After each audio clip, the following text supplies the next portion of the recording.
Israel के प्रधानमंत्री Benjamin Netanyahu ने दावा किया है कि हमास के खात्मे के लिए इजरायल बहुत तेजी से आगे बढ़ रहा है।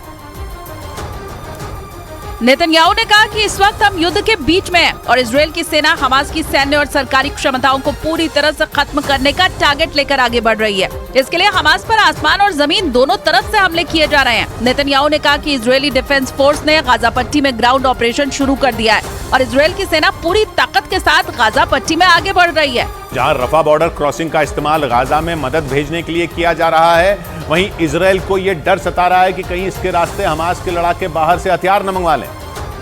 और अगर वो ऐसा करने में कामयाब हो गए तो इजरायल की मुश्किलें बढ़ सकती हैं। कुछ दिनों पहले ही इजरायल की सेना ने एक वीडियो जारी किया था जिसमें उसने ये दावा किया कि एक अनाज के बोरे में हथियार भरकर हमास के लड़ाकों तक पहुंचाने की कोशिश की गई। इसीलिए इजरायल की सेना रफा बॉर्डर क्रॉसिंग के जरिए पहुंचने वाली मदद पर नजर रख रही है, क्योंकि अगर एक बार गलती से भी और ज्यादा हथियार हमास के लड़ाकों के हाथ लग गए तो जंग और ज्यादा भड़क सकती है। इसीलिए इजरायल की सेना पूरी तरह सतर्क है और वहां से गुजरने वाली हर गाड़ी की बारीकी से तलाशी ले रही है।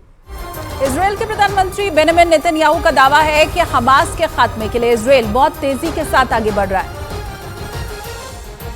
नेतन्याहू ने कहा कि इस वक्त हम युद्ध के बीच में हैं और इजरायल की सेना हमास की सैन्य और सरकारी क्षमताओं को पूरी तरह से खत्म करने का टारगेट लेकर आगे बढ़ रही है। इसके लिए हमास पर आसमान और जमीन दोनों तरफ से हमले किए जा रहे हैं। नेतन्याहू ने कहा कि इजरायली डिफेंस फोर्स ने गाजा पट्टी में ग्राउंड ऑपरेशन शुरू कर दिया है और इजरायल की सेना पूरी ताकत के साथ गाजा पट्टी में आगे बढ़ रही है। दावे को साबित करने के लिए इजरायल की सेना ने बाकायदा एक वीडियो भी जारी किया जिसमें उसने गाजा के अल शिफा अस्पताल के नीचे हमास की सुरंगों का नेटवर्क होने का सबूत पेश किया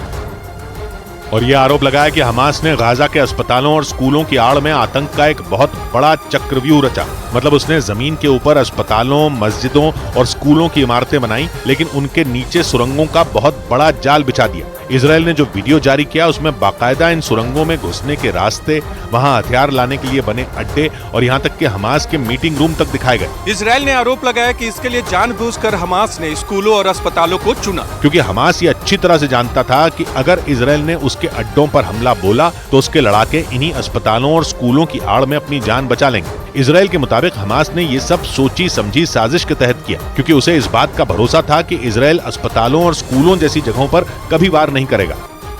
उधर गाजा में इजरायल के जमीनी हमले के बाद वहां पर हमास के लड़ाकों और इजरायल के सैनिकों के बीच लड़ाई अब और तेज हो चुकी है